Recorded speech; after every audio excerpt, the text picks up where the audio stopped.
Welcome to the Hard Sell, where a stick in the swill-bucket rattles back. Martin Lambie-Nairn is still dead, unfortunately, and we're still going over his career to demonstrate why he mattered. When we left off last time, Lambie-Nairn, the man and the company, had just relaunched the BBC, bringing in the corporate look, the fluted 1, the bladed 2, and the concomitant style guides, and bringing to an end the era of magical hats and hidden geography. He stayed on the BBC payroll as branding consultant for several years afterwards, but of course it wasn't an exclusive contract by any means. Of course not. He had companies beating a path to his door, and not just in the television industry. He was fighting them off with a stick. Not everything he did was genius. Carlton, for example, were quick to employ his services upon snatching away Thames Television's franchise. Possibly they knew they'd need all the PR they could get. But Lambie-Nairn didn't do his best work for them, partly because of his first observation to Michael Green over the phone. The name was completely meaningless.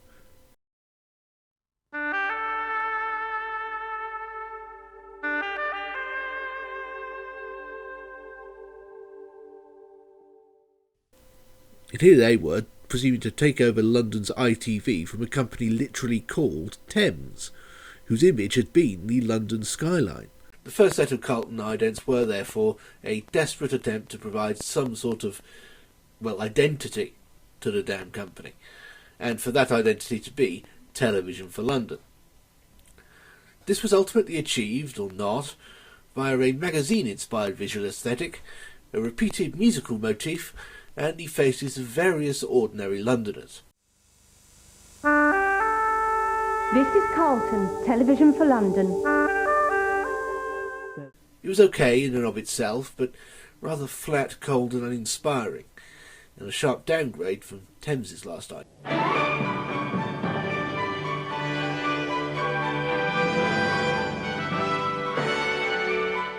Lambie-Nairn also designed the logo with the spurious shrunken T. This was partly to facilitate switching from the word Carlton to London in the ident, but also another desperate attempt on Lambie-Nairn's part to provide some kind of character to a completely meaningless and random word.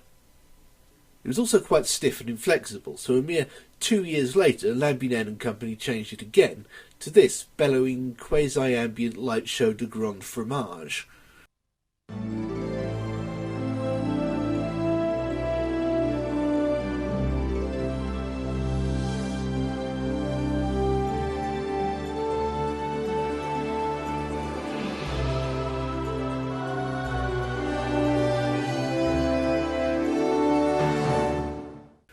Which was pretty, if nothing else. And then again, after another 2 years, to these faintly patronising minimalist animations. Again, a clear attempt to provide some character for an increasingly sinister and faceless company. Ominously, these were adapted for use by Central by simply changing the word, after Carlton nonchalantly devoured the Midlands franchise. He got some good work out of Lambie-Nairn when they asked him to riff on the newly introduced generic ITV Hearts-themed package. Carlton taking umbrage at having to subsume their own identity to that of the network, which is an irony so vast it's beyond human comprehension. They added a star motif to the logo and arguably made the hearts work in a way that the actual generic ITV idents didn't so much.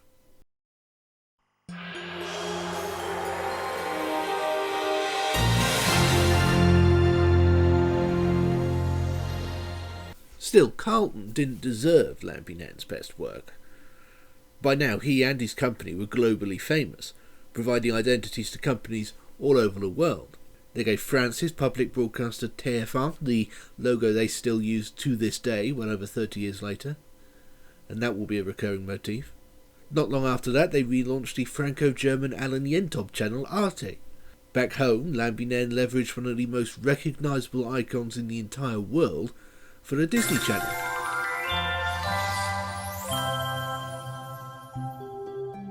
Reducing it to its constituent parts, musing on what else those parts could be, and then reassembling it. That same kind of careful semiotic study resulted in arguably the best idents S4C ever had. When the station controller heard that the idea was going to revolve around the Welsh dragon, his initial response was to roll his eyes and anticipate something corny and scaly. But inevitably it was a lot more interesting than that.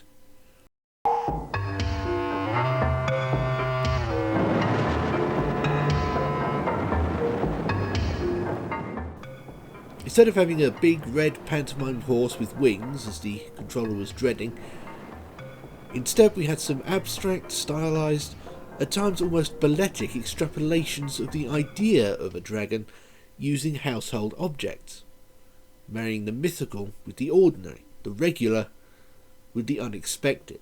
Making the most of the very latest technology remained a key aspect too.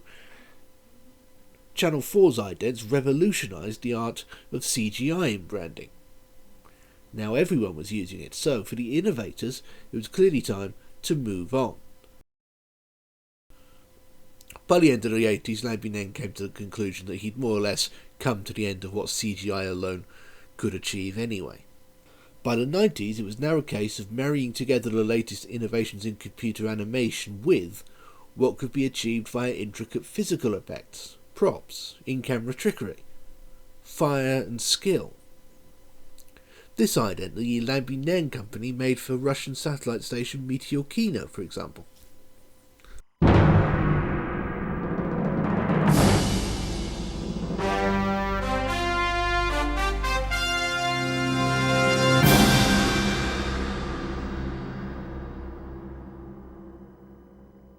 Or the 1995 identity for ITV News, which took their Big Ben obsession from the news at 10 and via a 1/3 scale model turned it into a flat-out fetish.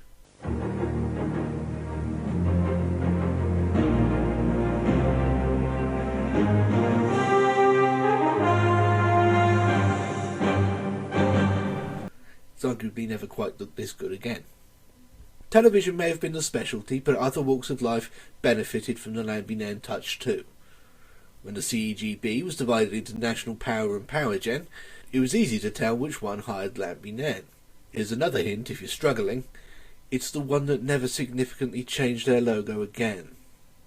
They also gave Friends of the Earth their ENSO-inspired logo, which, again, they've never dropped, and aerospace company BAE Systems.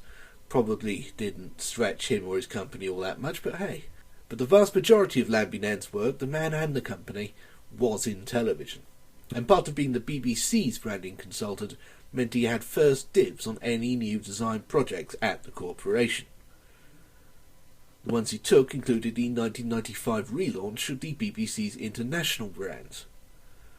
World Service Television, previously a retirement home for the old BBC One Cow Globe, became BBC World, which was so crunchy and news-based it was later straight-up renamed BBC World News, for which he filled the stage with flags.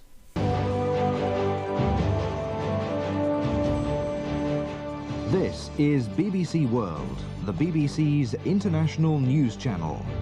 These vexillological idents would later be adapted for the first few years of BBC News 24.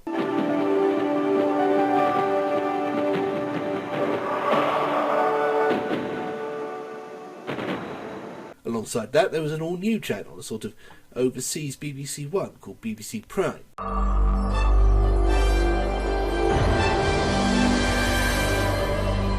This one wasn't his best work.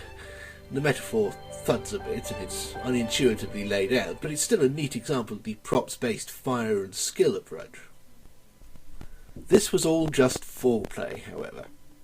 By 1997, the BBC had finally grown sick of the slanted four-colour logo designed for them by Michael Peters almost a decade earlier. Yes, that's right, we're finally going to deal with the problems with that thing. It had been adopted shortly before Lambie-Nairn came aboard, so he was stuck with it when redesigning BBC One and 2, and other BBC services since then for that matter. But he'd quickly come to the same conclusion over the logo that most of the television department had. It didn't work properly. For a start, a logo consisting of parallelograms was inherently a stupid idea for a television company, because diagonals couldn't be rendered properly, at least before digital and HD. We're working with pixels here, little tiny squares. Diagonals require dividing those tiny squares into multiple pieces. And back in the days of the cathode ray tube, this was a lot harder than it sounds. It was a bloody nightmare to key in cleanly, especially at tiny resolutions. Which was another problem.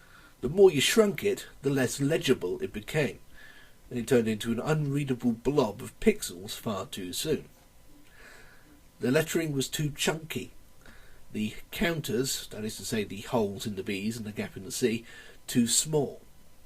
It all melted together at even medium resolution, while the lines under the boxes often vanish completely. This probably has something to do with why they started using a large BBC logo on top of the copyright date, so you could see the damn thing. Plus, being in at least 4 colours as it was, it made letterheads bloody expensive. It was pretty in its way, and it did give the BBC a face, but it hadn't been designed with what was arguably its primary medium in mind. Lambie-Nairn, with probably the biggest project of his life, changed that. Recognising that the boxes were basically necessary to be a BBC logo in the first place, they'd been there since the 50s, he straightened them out, tidied them up, and changed the letters from Blobson Futura Extra Bold to clean, slimline gill sans that could be seen from space. He also had to replace his own idents, of course, and as usual, instituted another new design era in the process. Out went the fire and skill era of combining CGI with physical props. In came full-on live action, as the abstract globe was replaced with a distinctly representationalist balloon.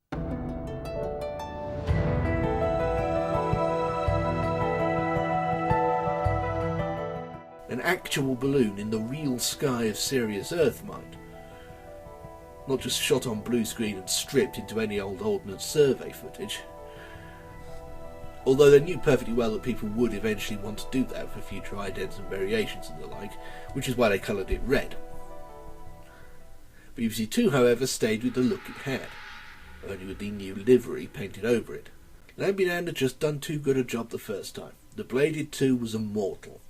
Well, almost.